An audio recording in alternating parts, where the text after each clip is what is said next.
हरियाणा के पानीपत के बिंझोल गांव के युवक ने हवलदार समेत 3 लोगों की प्रताड़ना से परेशान होकर पुलिस चौकी के सामने ही जहर निगल लिया। बताया जा रहा है कि युवक 5 दिन से जहर पीने के बाद गंभीर हालत में करनाल के कल्पना चावला अस्पताल में भर्ती था, जहां इलाज के दौरान युवक की मौत हो गई है, जिसके बाद परिजनों ने पोस्टमार्टम करवाने और शव लेने से साफ इनकार कर दिया है। परिजन शिकायत लेकर पानीपत एसपी के कार्यालय पहुंचे, जहां परिजनों ने 4 पेजों की एसपी को लिखित शिकायत देकर हेड कांस्टेबल समेत 3 के खिलाफ प्रताड़ित करने, रिश्वत मांगने, धमकी देने के आरोप लगाए हैं।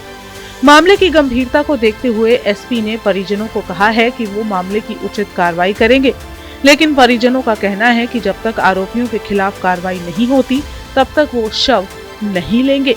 एसपी को दी गई शिकायत में मामन राम ने बताया है कि वो गांव बिंझोल का रहने वाला है। उसका पोता गुरमीत था, जिसका गांव के रहने वाले राजपाल के साथ झगड़ा हो गया था और झगड़े के दौरान राजपाल को चोट लगी थी, जिसकी शिकायत राजपाल ने 8 मरला चौकी पुलिस को दी थी और इसके बाद राजपाल को 5,000 रुपए देकर आपसी समझौता करवा लिया गया था। लेकिन बाद में 8 मरला चौकी के जांच अधिकारी हेड कांस्टेबल अभिमन्यु, राजपाल और सुरेश ने मिली भगत करके उसके पोते पर दबाव बनाना शुरू कर दिया। शिकायत में लिखा गया है कि आरोपी ने कहा कि राजपाल के द्वारा दी हुई दरख्वास्त को दफ्तर दाखिल करवाना है तो 5,000 रुपए देने होंगे, जिस पर गुरमीत ने हेड कांस्टेबल अभिमन्यु सुरेश को कहीं से उधार लेकर 3,000 रुपए दिए। बाकी 2,000 रुपए देने के लिए अभिमन्यु से समय मांगा, लेकिन अभिमन्यु ने कहा कि बाद में कहां से पैसे आएंगे, देने हैं तो अभी भी देने हैं और बाद भी, इसलिए अभी दे दो। तभी गुरमीत ने अभिमन्यु से कहा कि वो अपना मोबाइल फोन बेच देगा, जिसके बाद वो उन्हें पैसे देगा। इसके बाद अभिमन्यु तैश में आ गया और कहा कि ज्यादा दिन नहीं है तेरे पास, अगर देरी की तो तुझे राजपाल के द्वारा दी हुई दरख्वास्त पर मुकदमा दर्ज करके जेल के अंदर डाल दूंगा। इसके बाद गुरमीत अपने घर आ गया और अभिमन्यु आए दिन गुरमीत को लगातार फोन करके परेशान और तंग करता रहा और लगातार मुकदमा दर्ज करने की धमकियां देता रहा। गुरमीत इसे नजरअंदाज करता रहा, लेकिन अभिमन्यु उसे फोन करना और धमकाना जारी रखा। 25 दिसंबर को गुरमीत को चौकी में बुलाया गया, जहां अभिमन्यु ने उसकी थप्पड़ों और डंडों से पिटाई की और डराने लगा कि वो अभी उसे हवालात के अंदर कर देगा और सुबह से शाम तक उसे चौकी में बिठाकर रखा।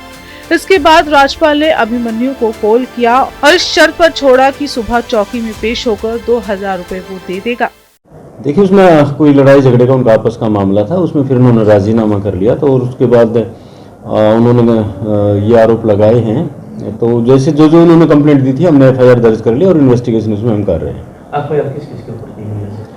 2 तो उनके जो जिन्होंने उनके खिलाफ कंप्लेंट दी थी, तो वो नाम है उन्हीं के गाँव के, आपस में परिवार के ही, और एक हमारे हेड कांस्टेबल चौकी में जो तैनात था उसका भी नाम है। सर, हेड कांस्टेबल द्वारा लगातार दबाव बनाया जा रहा था पैसे की मांग को लेकर, वो तो अब FIR हुई है तो इन्वेस्टिगेशन करेंगे। अगर ऐसा हुआ तो जिसका जो दोष होगा वो उसी हिसाब से कार्रवाई की जाएगी।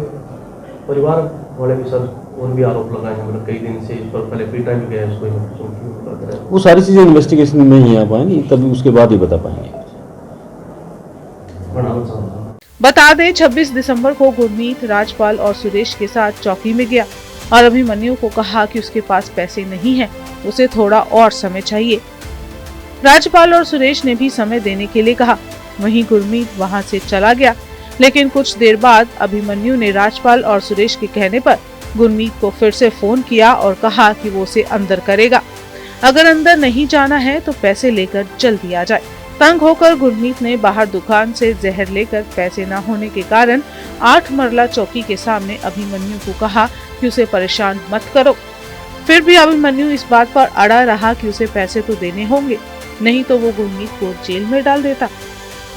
इसके बाद देखते ही देखते गुरमीत ने 8 मरला चौकी के सामने जहर खा लिया और इलाज के दौरान 31 दिसंबर को उसकी मौत हो गई।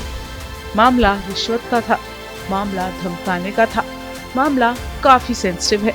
जिस पुलिस से हम अपनी सुरक्षा की गुहार करते हैं, उनसे अपनी रक्षा की उम्मीद करते हैं, अगर वही निर्दोषों को इस तरीके से सजा देगा, इस तरह से धमकाएगा, तो आम जन का सहारा कौन होगा?